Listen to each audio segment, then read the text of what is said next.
Also, if you wanted this to work, this just kind of slid straight up and down, you can put one of these other guys here, and I can also put one on this side here as well, so that there's no wiggle in there. It just slides up and down straight, and it works out pretty good. So, of course, there's nothing in here to hold that against, but anyway, so works good. Put that little guy down in there. Hit the pad, put that up, let it slide out, turn it around. That way you're not holding on to this thing and trying to rotate it. Get a lot better sanding, and there we go. This action here is turning straight, and so reduce some of the fatigue. And what's nice about this is this doesn't come in. It don't have to be. No matter how much weight you got pushing against this design keeps this cam from breaking loose. It stays put, and it was just some genius that Marius Hornberger came up with, and it's a good idea, really good idea. So perfect, working good for me. All right, well, I was making this toggle for my downdraft table. I thought, you know what? This is such a good design. Let me make this a kit that I can put on my jigs, and basically it'd be held in with a screw.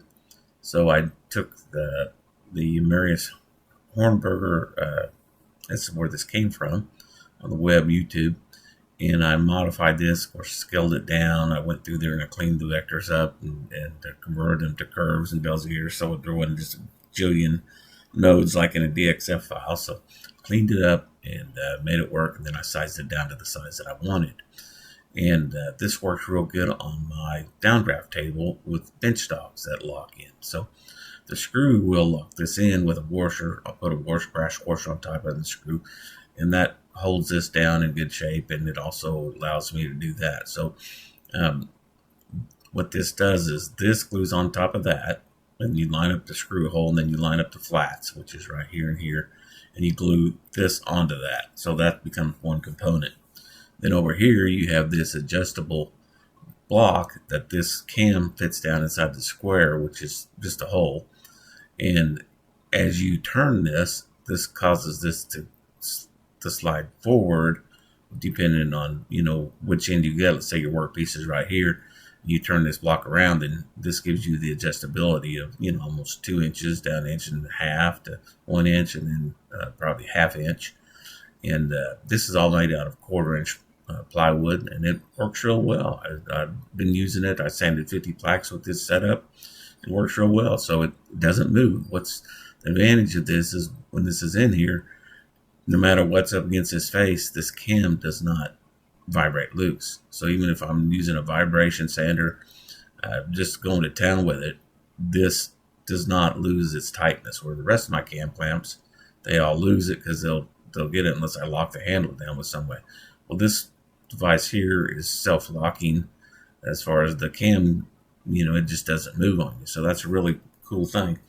And then added on to that, let's look at that real quick. I'm going to preview all the selected components and reset the preview all toolpaths. I'll go over to 3D view, and this is what they look like. I'll get rid of the outside.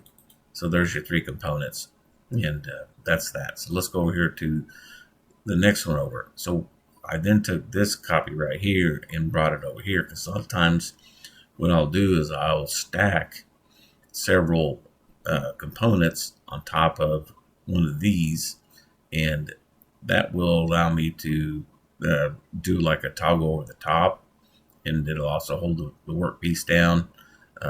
They all turn independently depending on how many I've added. So let's say I had a 1/4 inch stock, I'd just use 1. If it was 1/2 inch, I'd use 2. If it was 1 inch, I'd use 4 of them.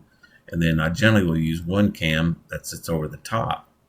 And so let's say, for example, I was sitting right here and I had this in here and I had this turned. The edge of this would be holding over the top of my stock in that respect. So, like holding down something. So anyway, these really came out right. And so I came up with this kit here, and, basically all this is just a, come out there and so there they are. So let's get rid of that. And you got 4 cams with the screws in the right place. And again, I put a brass washer over this and just run a drywall screw, and I'll stack them on top of each other, and I'll use them on a lot of my projects, and they do pretty good. The top one holds the project down. The other 3 fingers go up against the sides. Well, this right here is the best. What I will do is I'll use this kit here, then I'll add one on the top to hold the top down. And so the bottom, this one right here, this component here would be the part that would lock in the sides and keep it good and tight. And then I would add another one on here for the sides, for the top. So anyway, this is a cam clamp kit, and works real well. Just thought I would come out there and highlight this. And then I also added my twist. I think I'm the only one that's really doing this with the top cam, and it works real for holding things down. I'll show a little segment of the plaques when I'm putting some keyhole slots in there. All right, trying to put hole slots, keyhole slots in the 50 plaques, and I use the cams. So basically, I just open them up like that, and then just lift it out of there. And there's the slot. I mitered, of course, the edges on it, both sides. I use a popsicle stick as a shim, so I don't have to fight it going in and out. All these have been picked with the bad face up, and they're preset in the stack like that. And then when I go back in to put it together, I kind of follow the same format each time. And the 3 toggles are grabbing all 4 sides of this, and then I just run the start. So this works good. I'm showing you the toggles going down as this keyhole slot is being cut. Pretty loud, but the system works good. That top toggle holds everything down, and the other ones reach in there. So there we go.